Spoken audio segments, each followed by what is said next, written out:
네, 안녕하세요.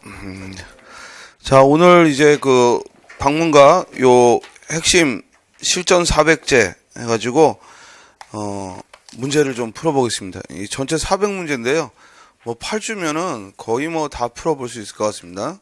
그러니까 1번 문제부터 차근차근 그리고 마지막 정리한다 이런 생각으로, 그죠? 아니 선생님은 맨날 수업할 때 왜 마지막이라고 생각합니까?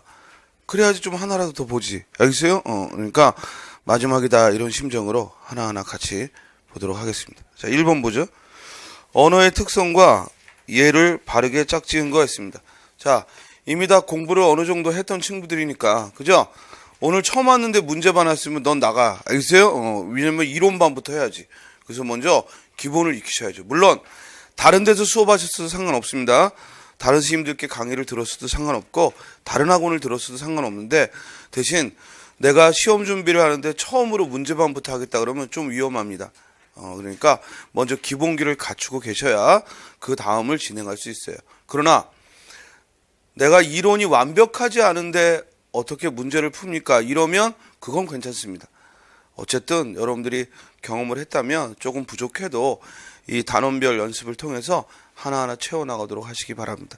자, 1번 언어의 특성과 예를 바르게 짝지은 것. 먼저 선택지에 보면요, 자의성 했습니다. 자의성은 무슨 뜻? 음성과 의미는 필연적 관계가 아니다. 즉 음성과 의미는 우연히 만난 거지 필연적인 이유란 없다. 우리가 꽃을 꽃이라고 불러야 될 필연적인 이유는 없다. 이를 자의성이라 하죠. 다음, 언어의 창조성은 뭐야? 개방성. 즉 언어는 무한한 표현이 가능하다. 즉 문장의 길이에도 끝이 없고 또한 그 생각, 사고방식에도 끝이 없다. 다음, 언어의 역사성이란 언어는 변천한다. 즉 신생, 성장, 사멸. 즉 언어는 변천한다, 역사성이라 하죠. 언어의 사회성이란 언어는 언중들의 사회적 약속이다. 언중들의 약속의 결과로 이루어진 것이다. 먼저 첫 번째, 기억을 보면 물과 불은 각각 옛날에 물이라는 말과 불이라는 말이 변한 거다라는 건, 결국 언어의 형태도 시간이 지나면 바뀔 수 있다 이런 의미니까 어디에 해당되겠어요? 역사성. 그러면 이거 하나만 풀어도 답은 3번. 실제 문제는 이렇게 내지 않습니다. 실제 문제는 한 2개는 그래도 좀 일치를 해야 되는데 우리는 선택지를 막 만들었다는 걸 알 수 있죠. 알겠어요? 그래서 즉 답은 3번. 알면 빨리 해결이 돼야 됩니다. 알겠어요? 그리고 방금도 문제를 풀 때는 항상 빨리 선택지를 보고 굳이 기억, 니은, 디귿, 리을을 다 해볼 필요가 없거든요. 실제 문제에서도 한두 개만 정확히 일치하면 답이 나온다는 거 잊지 말고 절대 시간 오버하지 않도록 주의하시고. 니은번, 파란색을 임의로 빨간색이라고 바꿔 말하면 상대방과 의사소통이, 즉 장애가 생길 거다. 그러므로 우리가 만들어낸 모든 사용하고 있는 단어는 의사소통을 위해 일부러 약속한 거다 이 말이죠. 자, 어디에 예로 적절하겠어요? 그렇죠. 언어의 사회성의 예로. 다음 디귿번, 집에 대해서 각국의 언어 표현은 하우스 또는 뭐 매종이라고 부른다는 거야. 이는 언어의 어떤 특징? 자의성을 말하고 있죠. 다음 리을번, 안녕이라는 말을 배운 어린이는 이제 안녕하세요, 안녕히 계세요 라는 말도 할 수 있다. 즉 그 표현에 있어서 무한히 확장된다는 거예요. 이는 곧 뭘 말합니까? 언어의 창조성, 개방성을 말합니다. 풀렸죠? 자, 2번 봅니다. 그리고 방금 풀었듯이 선택지 하나하나도 중요합니다. 절대로 하나의 답을 찾았다고 해서 그걸로 끝이 아니라 선택지 하나하나도 여러분들이 설명이 가능하셔야 됩니다. 그래야 안다라고 생각할 수 있어. 그리고 단원별 연습의 목표와 실전 모의고사의 목표는 좀 다릅니다. 단원별 모의고사는 이론을 정리하는 데 초점이 있다면, 이제 실전 모의고사는 뭐야? 실제 풀어내는, 즉 보다 짧은 시간에 풀어내는 요령에 또 초점이 있습니다.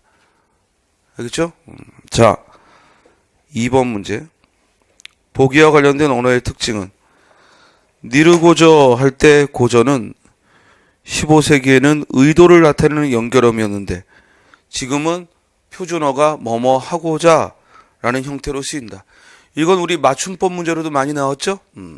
즉 하고저냐 하고자냐 하고자 모음조화에 따라 하고자로 바뀌었고, 과거에는 오히려 뭐뭐 하고저 하고 의도형 어미로 하고저가 쓰였다. 이는 뭘 말하는 거야? 언어의 형태가 달라졌다는 얘기니까. 뭐예요? 역사성의 증거죠. 정답은 3번. 나에 보면 자동차, 비행기, 기차는 근현대에 들어 새롭게 등장한 용어다. 즉 낱말이 새롭게 만들어지기도 한다, 이 뜻이죠. 역시 언어의 역사성의 예로서 들었습니다. 자, 나머지 선택지 보죠. 언어의 사회성은 아까 얘기했고, 언어의 기호성이란 무슨 뜻이야? 언어는 기호의 일종이다. 그러니까 뭐와 뭐로 이루어져 있다? 음성이라는 형식과 의미라는 내용으로 이루어져 있다. 이것이 곧 언어의 기호성을 말하는 거죠. 됐죠? 다음, 언어의 규칙성. 언어의 규칙성. 모든 언어는 뭐야? 어법과 문법이 있다는 거지. 어법과 문법에 따라 쓰인다. 즉 모든 언어는 어법과 문법에 따라 쓰인다. 이를 규칙성, 규범성이라고 합니다. 특히 우리나라는 표준어와 한글 맞춤법이 있어서, 즉 표준어로 정하지 않은 건 아무리 널리 쓰여도 비표준어, 틀린 표현이 되는 거죠. 그리고 이와 같은 규범성, 규칙이 있기 때문에 우리는 옳은 표현과 잘못된 표현을 구별할 수 있는 겁니다. 이를 모두 다 넓은 의미로 언어의 규칙성이라고 이야기를 합니다. 됐죠? 다음, 이제 제2절 언어와 인간은요, 실제로 이론적인 공부를 할 때는 거의 다루지 않는 부분이고, 직접 문제를 맞닿았을 때 생각해 보시면 되는 그런 유형이죠.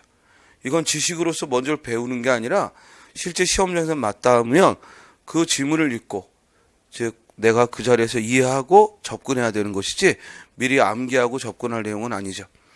자, 언어와 사고를 바라보는 관점이 보기와 유사한 거. 언어와 사고를 바라보는 관점, 여기에는 두 가지가 있죠.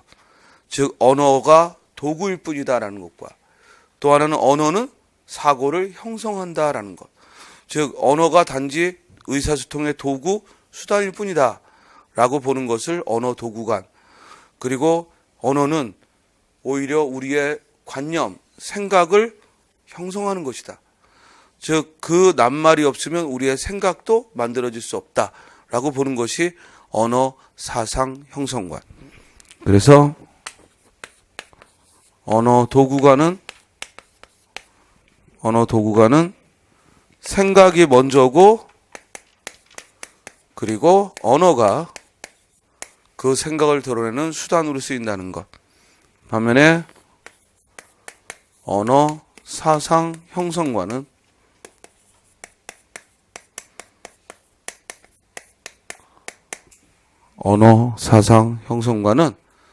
즉 언어가 오히려 우리의 생각을 만든다. 오히려 우리의 생각을 형성한다. 그래서 단어가 없으면 우리는 생각도 하기 어렵다라고 보는 것이 언어 사상 형성관. 자, 예문 보시면 우리말에는 다른 언어와 달리 높임법이 특별하게 발달되어 있다. 이렇게 높임법이 발달된 이유는, 즉 높임말이 있는 이유는 상하관계를 중시하는 전통적인 사고가, 그러니까 언어에 영향을 미친 결과다. 즉 이 말은 뭐냐면 우리의 생각이 있고 그걸 드러내기 위해 높임의 어휘가 만들어졌다고 보는 거지. 그러면 방금 선생님이 얘기한 이 두 가지 중에 어떤 입장이야? 언어, 어떤 입장? 도구간의 입장이죠. 이해돼요? 높임말이 있었기 때문에 우리가 높임 관계를 중시하는 게 아니라 원래 상하 관계를 따지는 그런 문화와 생각이 있었기 때문에 그런 단어가 만들어졌다라고 보는 거죠. 이해되시죠? 1번. 사람들은 의미를 몰라도 노래를 따라 부른다라는 얘기는, 즉 이는 의미를 몰라도 외국 노래를 따라 부른다라는 얘기는 언어라는 것이 그 낱말 뜻을 몰라도 따라 부를 수 있다는 것이니까 이는 언어는 단지 수단일 뿐이고 그러니까 즉 그 낱말의 의미를 모른다 하더라도 그 수단인 그 형식은 우리가 따라 부를 수 있다는 거예요. 이해돼요? 또 2번에 아이들은 뜻도 모르는데 어른들의 말을 흉내낸다라고 했으니까 역시 이거 역시도 즉 의미에 관계없이 그 단어가 흉내내어 말할 수 있다는 것뿐이야. 그러니까 1번과 2번은 지금 얘기하고 있는 언어를 바라보는 관점과는 무관한 얘기예요. 이건 언어 습득에 관련된 얘기예요. 그래서 언어 습득에 있어서 우리는 잘 몰라도 그거를 배우고 따라할 수 있다는 언어 습득의 선천성의 예들이죠. 그래서 1번과 2번은 언어 습득에 있어서 선천성의 예들이지 언어와 사상의 관계를 말하고 있는 게 아니에요. 그리고 또한 1번과 2번은 언어의 자의성의 예이기도 해요. 즉 음성과 의미가 필연적이지 않다 보니까 이렇게 다른 나라 말들은 알지 못하게 되고 그러므로 그걸 흉내내어 말할 수 있을 뿐이지 엄밀하게 말하면 그 의미를 저절로 알게 되는 건 아니라는 거예요. 3번 여기저기 이곳 그곳이라는 말에는 자기 중심적 경향이 드러난다라는 얘기는 바로 거기 여기라고 하지 않고 저곳 이곳이라고 하지 않고 이곳 저곳 여기저기 이걸 우리가 언어의 도선성 즉 먼저 가까운 걸 먼저 얘기하고 먼저 일어난 일을 먼저 밝히고 이걸 언어의 어려운 말로 도선성이라고 하는데 그 언어의 순서성, 도선성이라는 얘기인데 이건 결국 우리가 자기 중심적인 성향을 드러낸 것이다라고 보는 거야. 이 말이 타당한지의 여부는 떠나서 이건 결국 우리 머릿속에 먼저 나를 중심으로 보는 생각이 자리 잡고 그래서 언어에 반영됐다는 얘기지. 이해됐어요? 따라서 생각이 먼저라는 거잖아. 그렇죠? 생각이 먼저 있고 그걸 드러내기 위해 언어가 등장했다고 보는 거니까 가장 적절한 건 3번이죠. 4번 무지개의 색을 구분하는 말이 7개였는데 그래서 사람들은 무지개를 7개로만 생각했다. 이거죠. 언어가 오히려 그 생각을 좌우하는 거지. 그러니까 무지개 색깔을 7가지 빨주노초 파란보라고 우리가 알았기 때문에 무지개를 빨주노초 파란보라고 말하는 거야. 우리가 하늘과 땅이라는 이원적 세계관을 교육을 통해 가지고 있다 보니까 우리 역시 이 세계를 하늘과 땅으로 이야기하는 거야. 사실 어디가 하늘이야? 어디가 하늘이 땅이고? 몰라요. 이해돼요? 그런데 우리는 하늘과 땅이라는 동양이나 서양이나 그런 하늘과 땅이라는 이원적 세계관으로 우리가 처해 있는 이 시공간을 바라보니까 우리는 그렇게 바라보는 거죠. 됐습니까? 그래서 이런 철학자나 권력자나 이런 사람들은 국민들이나 민중들을 자기들의 생각에 동조하게 하기 위해서 이데올로기를 만들고 그리고 철저하게 언어를 반복하게 하죠. 이해돼요? 왜 군인들이 충성 이러고 인사하겠어요? 이해돼요? 그건 결국 언어가 생각을 만들어낸다라고 보는 거예요. 우리가 저 사람이 대단하게 여겨지는 게 아니라 대통령이라는 직함을 가지고 있으니까 대단하게 본다는 얘기예요. 이해되세요? 그래서 언어는 이처럼 힘을 가지고 있다. 우리의 의식을 형성하는 힘을 가지고 있다. 이게 언어 사상 형성관. 그래서 3번과 4번이 서로 대립적 관계죠. 3, 4번이 서로 대립적 의견을 보여주고 있어요. 그리고 보기에 제시된 것은 바로 우리가 생각이 먼저 있고 그것이 언어에 반영됐다라는 것이니까 정답은 3번이지만 얼마든지 이건 답이 달라질 수 있는 제시된 예문을 뭘 쓰느냐에 따라서 답이 달라질 수 있다. 이해됐습니까? 자, 이제 제3절 국어와 한글 4번 문제. 다음 중 국어의 의문적 특징 밑줄 치고요. 국어의 특징은 크게 세 가지로 나눕니다. 즉 음운상의 특징과 그리고 어휘상의 특징과 그리고 구문상의 특징. 기억납니까? 그래서 여기서 먼저 국어의 특징은 특징인데 음운상의 특징이라는 조건을 줬어요. 그냥 국어의 특징인 것은 특징이 아닌 것은 이러면은 어떤 기준에 의해서든 우리말의 특징인가 아닌가 이걸 찾으면 되지만 이렇게 음운상의 특징했을 때는 우리말의 특징이라 하더라도 그것이 음운상의 특징이 아니고 형태상의 특징이면 답이 되는 거야. 자, 봅시다. 1번. 마찰음의 수가 파찰음보다 적다. 마찰음이 뭐야? 스쳐 내보내는 소리. 뭐 있어요? 스, 흐. 세 개 있죠. 시옷, 쌍시옷, 히읗. 반면에 파열음은 뭐예요? 비읍 계열, 디귿 계열, 기역 계열. 프, 프, 드, 트, 그. 그러므로 마찰음은 파열음보다 적다. 맞죠? 그리고 이는 소리에 관한 얘기니까 음운상의 특징 맞죠? 또 마찰음은 다른 나라 언어에 비해 그 수가 적다? 그래도 맞죠? 굳이 파열음이란 말을 안 써도. 이해됐어요? 정답 몇 번? 1번. 수식어는 항상 피수식어 앞에 위치한다. 자, 일단 질문. 이 자체가 우리말의 특징으로 맞아요? 틀려요? 수식어는 항상 피수식어 앞에 온다. 맞아요? 틀려요? 맞아요. 우리 특히 오전에 공부한 친구는 오전에 바로 한 거죠? 수식어는 반드시 피수식어 앞에 와요. 그런데 우리말의 특징으로서는 맞긴 맞는데 이건 어떤 특징? 구문상의 특징. 음운상의 특징이 아니라 구문상의 특징. 다른 말로 문법상의 특징이죠. 그렇죠? 구문상의 특징, 문법상의 특징이죠. 그러므로 2번은 우리 국어의 특징은 특징인데 음운상의 특징이 아니었고 3번 파열음이 무성음, 유성음의 이중체계다. 분명히 이건 음운상의 특징을 얘기한 건 맞는데 우리말의 특징으로 안 맞죠. 우리말은 파열음이 어떻게 되어 있다고요? 삼중체계죠. 삼중체계란 무슨 뜻이야? 예사소리, 거센소리, 된소리.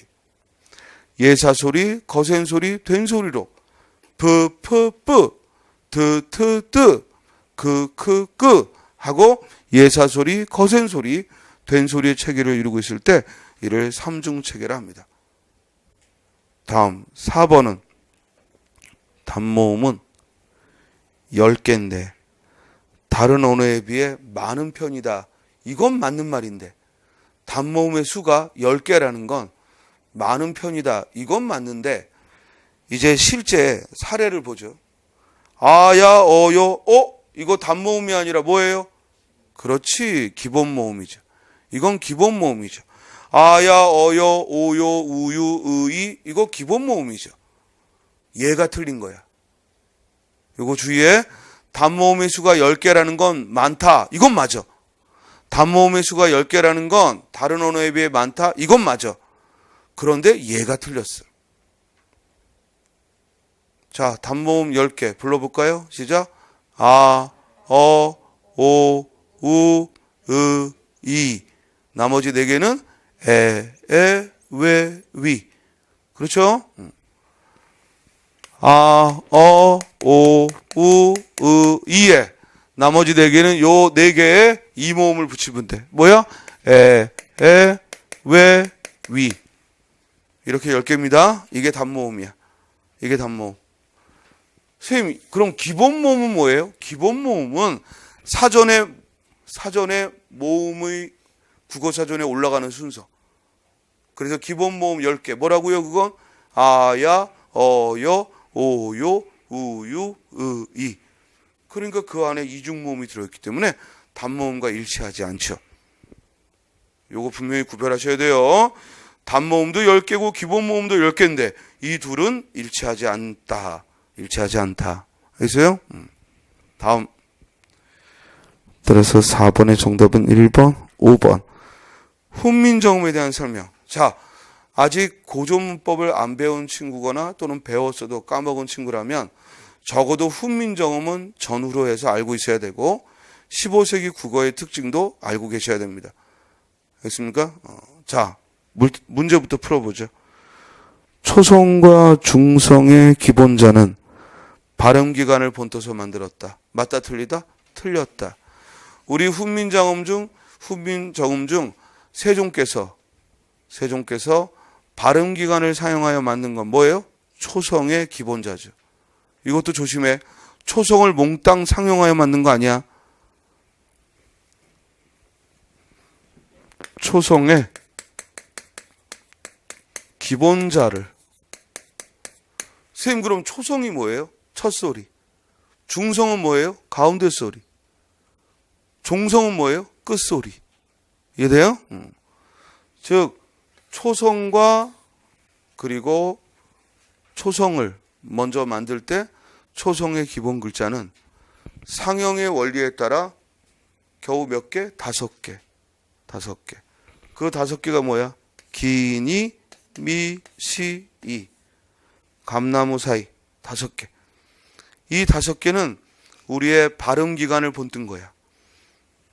어금니를 본떠서 아음으로 기억을, 혀를 본떠서 설음으로 니은을, 입술을 본떠서 순음으로 미음을, 이를 본떠서 치음으로 시옷을, 그리고 목구멍을 본떠서 후음으로 이응을.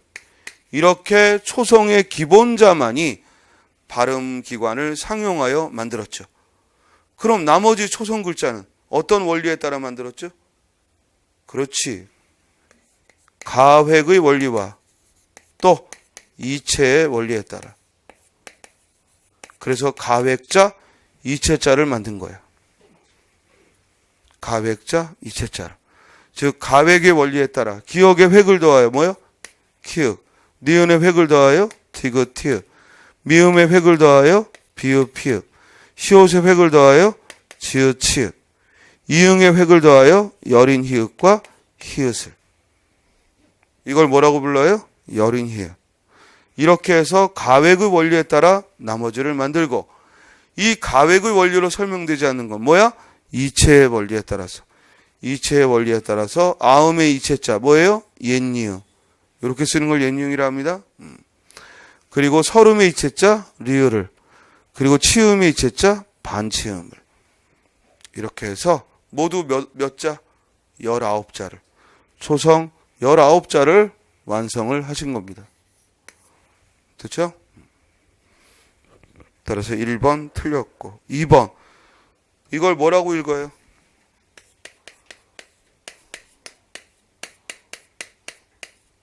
이걸 뭐라고 읽어요? 순경음이라고 해요. 순경음 비읍, 순경음 미음, 순경음 쌍비읍, 순경음 피읍이라고 읽어요.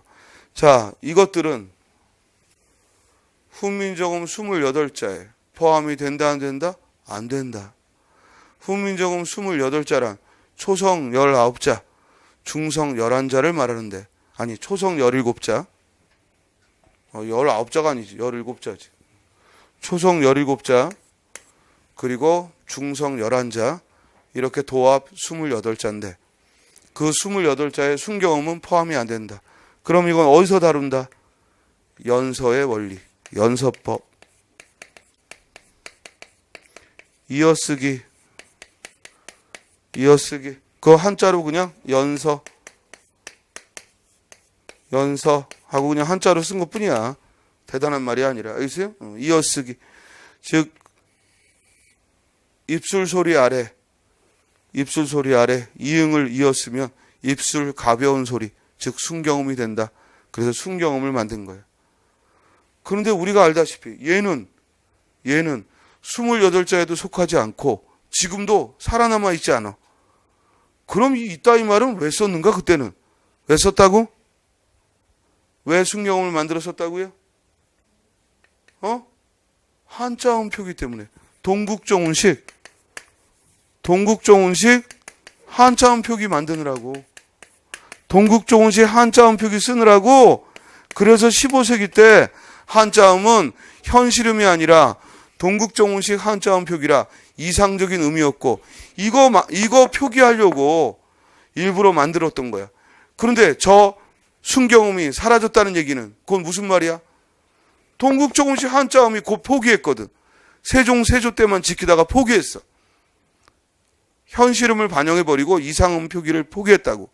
그러니까 더 쓸 필요가 없었던 거지. 단 조심할 거. 이 중에서 순경음 비읍은 고유어에도 사용됐다는 거예요. 얘는 고유어에도 쓰여 있지. 그래서 이 순경음 비읍의 흔적이 어디에 남아있다고? 그렇지. 비읍 불규칙 용언에. 현대어의 비읍 불규칙 용언에 순경음의 흔적이 살아있다라는 거예요. 비읍 불규칙 용언에 순경음의 흔적이 살아있다. 예를 들어 돕다라는 말은 도와, 즉 비읍이 모음 오로 교체된 거예요. 이럴 때 우리는 비읍 불규칙이라고 해요. 이해돼요? 그러면 이 비읍 불규칙이 도와라는 표기를 15세기 표기로 쓰면 뭐가 쓰인다고? 도바하고 순경음이 쓰인다. 이해됐어요? 즉, 이 순경음이 15세기 때 사용될 수 있는 표기는 그 낱말이 어떤 낱말일 때? 비읍 불규칙 활용의 낱말일 때. 비읍 불규칙 활용이란 비읍이 모음 아나 어가 올 때 와 또는 워로 바뀌는 걸 비읍 불규칙이라 해요. 물론 도와 고와 빼고는 전부 워지. 가까워, 아름다워, 워죠. 그리고 그 표기를 15세기로 쓰면 이렇게 순경음이 들어간다는 거죠. 어차피 이게 기초반이 아니기 때문에 선생님이 알아야 될 거 한꺼번에 얘기를 할 거예요. 그러니까 자꾸 메모해 두고 가서 착실하게 예전에 공부했던 걸 또 찾아보고 하시기 바랍니다. 또 잘 모르겠으면 기본서 뒤적거리면서 내가 공부했던 데서 훈민정음 공부했을 때 그때 어떻게 배웠는가 이걸 돌아봐야죠. 알겠죠? 이 훈민정음 부분은 어떤 선생님한테 들어도 비슷한 용어를 가지고 설명했을 거예요. 그러니까 다시 한번 돌아보시면 돼요. 자, 그러면 2번. 순경음 비읍은 28자에 속하지 않지만 국어의 음운 구실을 했다. 맞다 틀리다? 맞다. 조건 언제만? 15세기 때만. 이해돼요? 따라서 정답은 2번. 3번. 초성과 중성의 기본자는 각각 기역, 디귿 틀렸네요. 초성의 기본자는 뭐라고요? 기역, 니은, 미음, 시옷, 이응이고 중성의 기본자는 아래아와 의와 이. 맞죠? 아래아입니다. 이 점을 아래아라고 부르지. 자, 칠판 볼까요?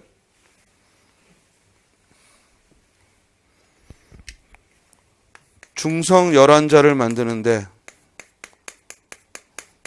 그 기본자는 역시 상형의 원리에 따라 하늘과 땅과 그리고 사람의 모양을 본떠서 하늘의 모양을 본떠 아래아를, 땅의 모양을 본떠 음오음을, 사람의 모양을 본떠 이모음을 이렇게 석자를 기본자로 정했죠. 그 다음 중성은 어떤 원리에 따라? 초출과 제출의 원리에 따라. 초출의 원리에 따라서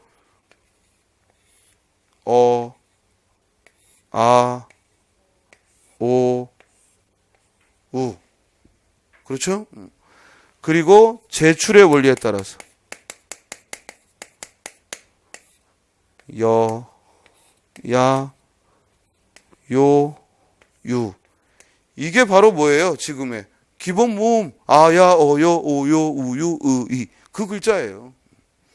지금은 11자가 아니라 10자죠. 왜? 아래아가 없어졌으니까. 알겠어요?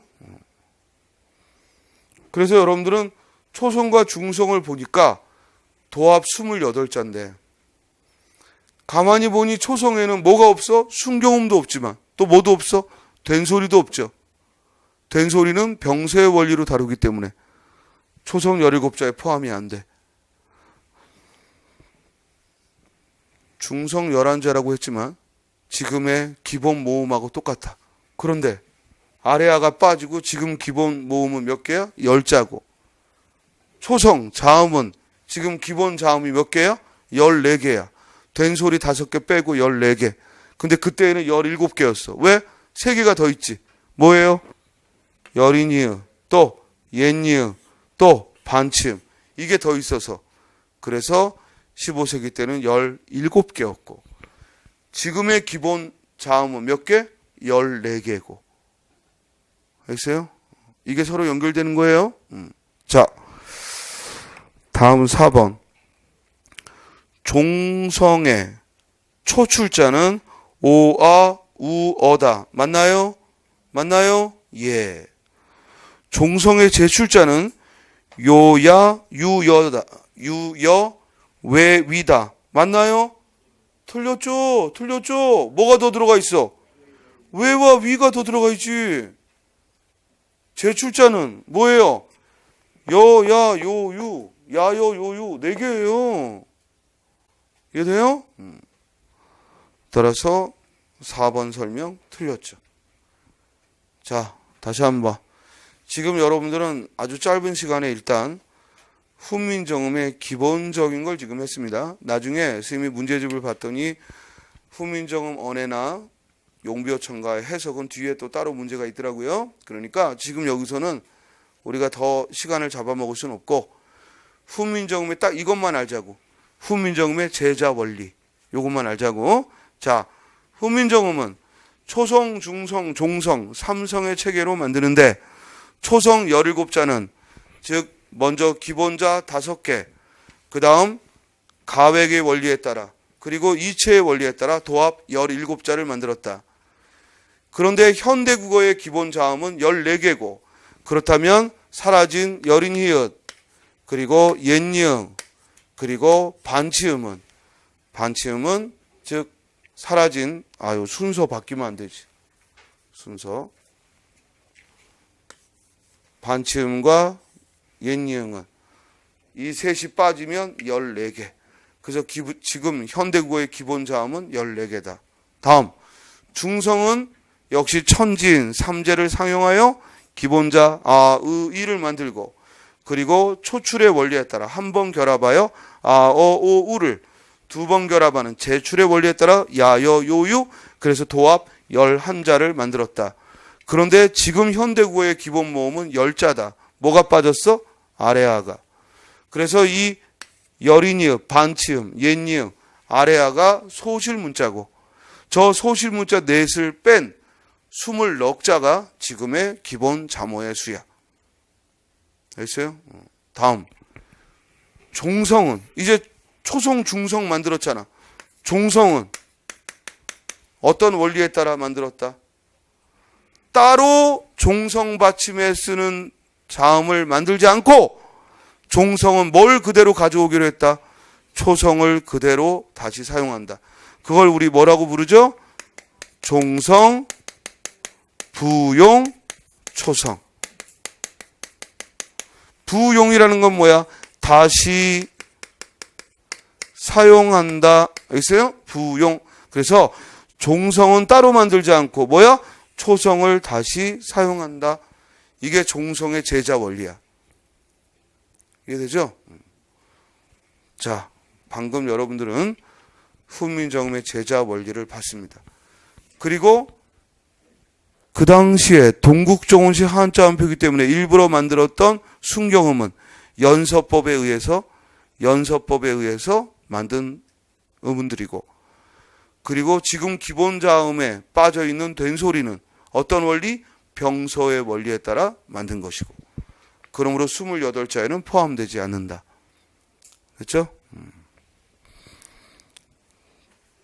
제4절 국어의 이해. 다음 중 외국어에서 차용된 어휘가 아닌 거. 자, 외국어에서 차용된 어휘를 우리는 뭐라고 불러요? 외래어. 외래어가 아닌 거 이 말이죠? 답은 2번이죠. 가람이라는 날은. 가람은 뭐의 순우리말? 강해, 강. 한자어 강해. 강이라는 한자어의 순 우리말이 가람이죠. 15세기 때는 이렇게 썼죠. 가람, 아래아를 써서 가람. 그렇죠?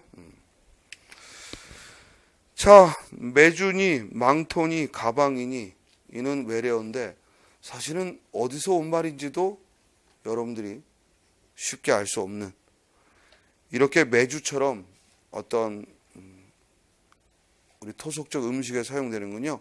거의 몽고에서 온 거예요. 몽고. 콩이니 매주니 이런 말들은 몽고에서.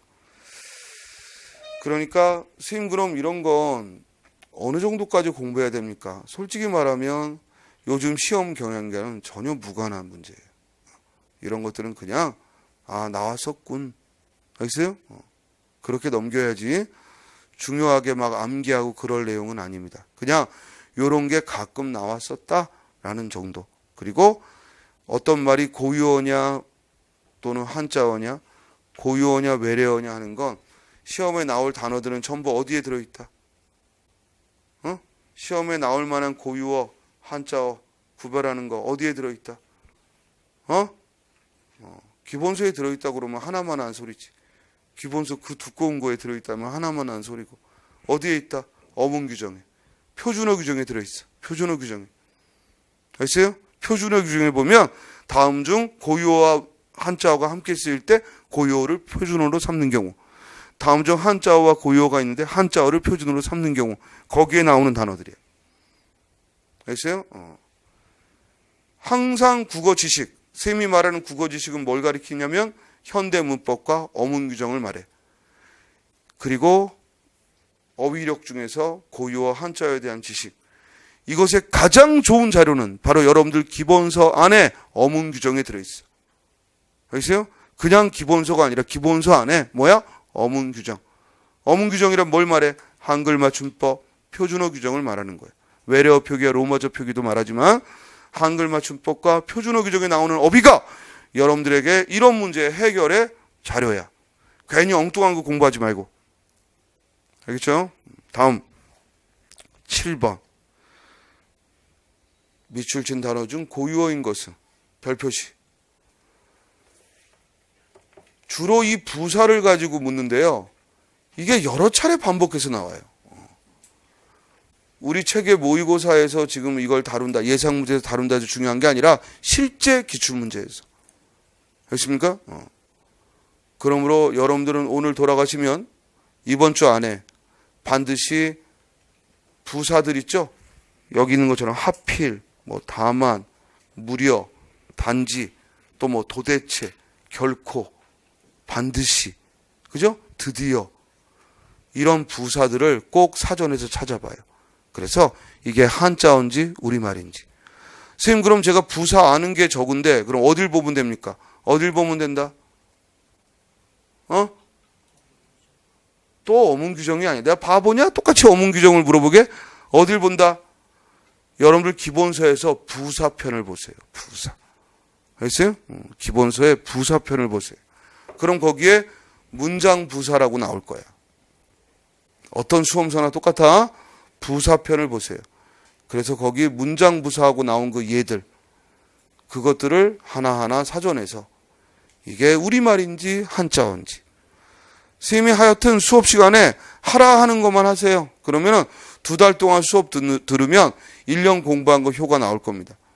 그러나 이 수업 시간만 열심히 하겠다 그러면 그건 반쪽짜리 공부입니다. 알겠죠? 가서 반드시 오늘 하라고 말씀드린 건 이번 주 안에 꼭 하시기 바랍니다. 오늘 밤에 하라고는 차마 말 못하겠고. 알겠어요? 이번 주 안에. 뭐 찾아보라고요? 기본서에서 부사편에서 문장 부사에 있는 예들을 뭐 하라고요? 국어사전을 통해서 이게 고유어인지 한자어인지 찾아보라. 그럼 아주 쉽게 답은 2번 하고 나오게 돼요. 그러나 몰랐을 때에는 답 못 찾습니다. 이건 지식이 없으면 답 못 찾습니다. 그래서 찾아보라는 얘기입니다. 사실은 이런 게 알기만 하면 시험 문제에서 쉽죠. 왜? 생각할 거리가 없으니까. 한 번만 외워두면 이게 한자어인지 우리말인지. 사전을 찾아서요. 옆에 한자가 써 있으면 한자어입니다. 그렇습니까? 자, 제5절 국어 순화입니다. 인기 없는 문제 있습니까? 주로 국어 순화처럼 엄격한 룰을 따지는 문제는 스님이 이 말하면 여러분들이 농담처럼 들리겠지만 정치 권력과 밀접한 겁니다. 즉 어떤 정치 권력이 법을 강조하고 법치주의를 강조하고 엄숙주의를 강조하면 우리 공무원 시험이나 수능 문제의 지문들이 다소 그와 같은 경향을 갖고 이런 국어 순화 같은 문제를 냅니다. 그러나 정치 권력이 보다 개방적이고 자유로운 그런 분위기로 가고 있으면 절대 안 나옵니다. 우리 그 중에 하나가 뭐야? 바로 북한말이죠. 우리 북한말 언제까지만 나왔어요? 노무현 전 대통령 때까지만 나왔던 문제예요. 왜? 김대중 노무현 대통령 때 즉 북한과 서로 정상끼리 만났기 때문에 화해 무드가 펼쳐졌고 그래서 북한말이 시험에 나왔어요. 그러나 이명박 정부 들어서서 박근혜 정부까지 단 한 문제도 나온 적 없습니다. 무슨 말이겠습니까? 이런 건 완전 정치적인 좌우를 합니다. 그래서 이 국어 순화 문제도 그럼 스님 생각은 어떻습니까? 앞으로 나올 확률 거의 없습니다. 이건 너무나 엄격하게 우리말을 제약하는 것이라 썩 그렇게 좋은 문제는 아닙니다. 그렇지만 최소한은 하셔야 됩니다. 그 최소한은 뭐냐면요. 그동안 기출됐던 것. 그건 봐야 돼. 그리고 특히 일본어가 남아있는 건 이건 반드시 공부해야 돼. 일본어의 잔재. 알겠습니까? 선생님 그 자료는 어디에 있나요? 기본서에. 그건 기본서에 있어. 기본서 1권 맨 앞쪽에 바로 국어 순화라는 항목에 보면 일본어 잔재가 있어. 그건 바꿔야 돼. 그러나 뭐 미국에서 들어온 말, 뭐 서양에서 들어온 말 그런 건 공부할 필요 없어. 알겠어요? 왜? 지금 정부도 쓰는데 뭐 태스크포스, TF팀, 그죠? 지금도 쓰는데 뭘 바꿔? 와이파이 지금도 쓰는데. 자, 문제는 아직 우리 사회에 남아있는 일제의 잔재. 예를 들어 둔치를 뭐라고 불러? 고수부지 이렇게 부르거나. 고수부지는 일본어죠. 우리말로는 뭐야? 둔치. 물가 주변에 솟아있는 땅을 뭐라고 불러? 둔치. 논과 밭 사이에 솟아있는 부분은 뭐라고 불러? 둔덕. 이해돼? 둔치라고 해야 되는데 우리는 고수부지. 잘못된 거지. 애누리라는 우리말이 있는데 애누리라는 순 우리말이 있는데 그거를 와리깡 뭐 그죠? 아니면 디스카운트 이런 말들은 순 우리말로 애누리라는 말이 있기 때문에 안 쓰는 게 좋겠지. 지금 예를 든 건 다 기출됐던 거야. 그러니까 기출됐던 수준까지만 공부하세요. 이런 거 단순 암기 문제는 요새 시험 경향과는 너무나 멉니다. 알겠습니까? 이런 거 외우고 있는 사람 보면 안타까워요. 왜? 그 노력을 다른 데 쓰면 점수도 올라갈 텐데 엉뚱한 거 외우고 있기 때문에. 뭐만 보라고요? 기출된 것만. 그리고 뭐만 초점에 두라고요? 일본어 잔재만. 알겠죠? 따라서 여기서도 뭐 어묵은 생선묵 오히려 어묵이 올바른 말이고 오뎅 이런 말이 일본어의 잔재였죠. 답은 4번인데 뭐 썩 그렇게 중요한 문제는 아니었고요. 자, 이제 뒤로 넘겨봅니다. 이제 본격적으로 의문론입니다. 1번 의문의 수가 바른 것은. 자, 칠판 볼까요?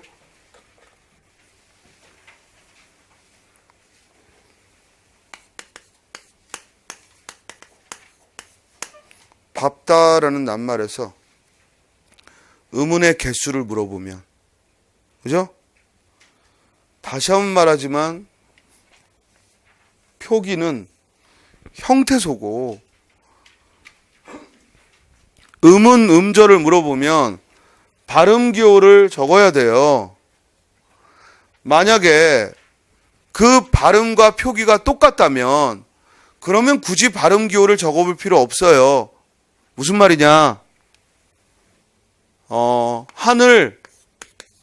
그러면 하늘은 두 글자니까 이음절이고 음운도 히읗, 아, 니은, 리을 이러면 끝나요. 그런데 표기하고 밥다 발음이 다르잖아요. 그죠? 발음과 표기가 다르잖아요. 그러면 적어도 음운과 음절을 물을 때에는 발음 기호를 보고 대답해야 돼요. 이해되세요? 그러면 이 밥다의 음절은 몇 개야? 2개인데 밥과 따야 이렇게 2개야. 음절은 소리의 덩어리, 하나하나의 덩어리를 음절이라고 그래. 그래서 밥과 따야, 다가 아니야. 따야, 음절은. 그 다음 음운은 뭐냐? 이 음절을 이루고 있는 각각의 자음 모음이야. 그러니까 불러봐. 뭐야? 비읍, 또, 또, 비읍, 또, 쌍디귿, 또, 몇 개야? 5개지. 이해돼요? 이렇게 하는 겁니다. 그럼 해봅시다. 그는 농부가를 즉흥적으로 발음하면 즉흥적으로. 그죠? 즉흥적으로. 왜? 이상해? 미친 거 아니야? 즉흥. 응? 즉흥적으로. 자, 그럼 불러봐. 시작. 하나, 지읒, 그 다음, 키읔, 이응, 지읒, 기역, 리을, 오. 몇 개? 몇 개? 또 내가 세야겠니? 하나, 둘, 셋, 넷, 다섯, 여섯, 일곱, 여덟, 아홉, 11개죠. 음운은 11개죠. 이렇게 하는 거예요. 밑줄이 즉흥적으로까지 있잖아. 그러니까 11개지.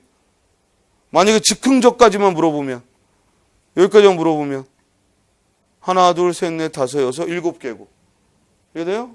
근데 으로까지 물었으니까 11개지. 1번 틀렸죠? 다음 2번. 읽어봐. 니은번. 자신있게 시작. 읊는다. 읊는다. 어떻게 돼요? 미음, 그 다음 뭐야? 는. 그 다음 다. 그렇지. 그러면 몇 개야? 몇 개? 왜 또 8개, 7개 말이 달라요? 몇 개예요? 어허. 7개지? 왜? 첫 소리 이응은 자음이 아니야.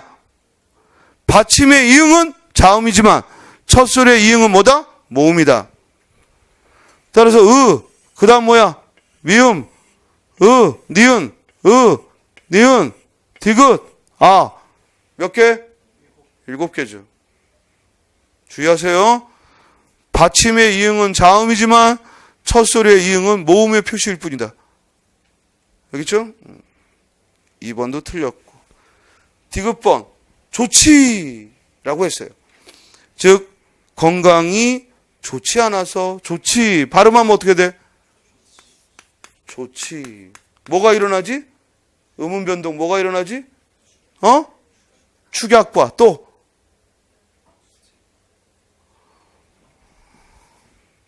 막 열받으려고 그러네. 아니 이거 발음하는데 이렇게 발음됐어. 그치? 근데 선생님이 지금 뭐 물어봤어? 연봉 얼마냐고 물어봤어? 아니면 새 소음 뭐냐고 물어봤어요? 아니잖아. 음운 변동 어디에 속하냐고. 음운 변동 4개, 교체, 또 탈락, 또 축약, 또 첨가. 4 중에 하나 대답하면 돼. 만약에 아무것도 안 일어났으면 안 일어났어요 이러면 되고. 자, 뭐가 일어났어요? 축약. 축약이지. 그럼 끝난 거 아니야? 근데 뭘 고민해? 그죠? 선생님, 치나 지 이러면 구개음은 아닙니까? 원래 디귿이 있어야지. 디귿, 티읕이. 아니잖아 이건. 그죠? 구개음하고는 상관없지. 그냥 축약이 일어난 거야. 선생님 의문의 개수 물어보는데 왜 자꾸 이런 거 물어봐요? 내 맘이야. 문제를 뭘 낼지 모르니까. 자, 그러면 헤아려봐. 몇 개예요? 달랑 4개죠. 지읒 5, 치읒 2. 3번도 틀렸네요. 자, 리을번. 좋지 않아서. 자, 발음 한번 써봐. 그리고 주의사항. 지금 그런 친구들은 없는 것 같은데 옆에 해설 펴놓으면 안 돼. 그거 공부하는 거 아니야 그거? 여러분들이 동영상을 듣든 아니면 실강을 듣든 옆에 해설 펴놓고 듣는 건 선생은 기분 나쁠 거 없어. 그런데 뭐야? 네가 공부가 안 돼. 무슨 말 알겠어요? 그게 뭐 하는 짓이야? 해설은 문자로 표현된 그 설명은 아무리 해도 결국에는 한계가 있어. 근데 지금 선생님 설명 듣기에도 바쁜데 뭐하려고 해설을 쳐다보겠어? 그런 건 안 하는 겁니다. 해설은 언제 보는 겁니까? 해설집은 수업을 못 듣는 사람. 알겠어요? 책으로 독학해야 되는 사람. 그런 사람을 위해 만든 겁니다. 사실은 강의용 책은요, 해설 정답 다 없어야 돼요. 근데 그러면 여러분들이 이거 책이야, 뭐야, 이러다 보니까 할 수 없이 해설이 들어가 있는 거예요. 사실은 해설 없이. 여러분들은 해설책은 볼 필요도 없어요, 수업을 들을 때에는. 그렇습니까? 자, 대신 이제 뭔가를 찾아보거나 이럴 때는 도움이 될 수도 있습니다만, 뭐 수업 시간에 다 말씀드리니까. 자, 그럼 돌아와서 발음 써볼까요? 거기 좋지 않아서 할 때 발음 써보세요. 써봐. 입으로 때우지 말고. 입으로 때우려고 그래. 자, 써봐야지.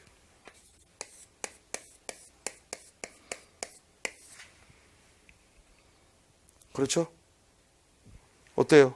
안 와서.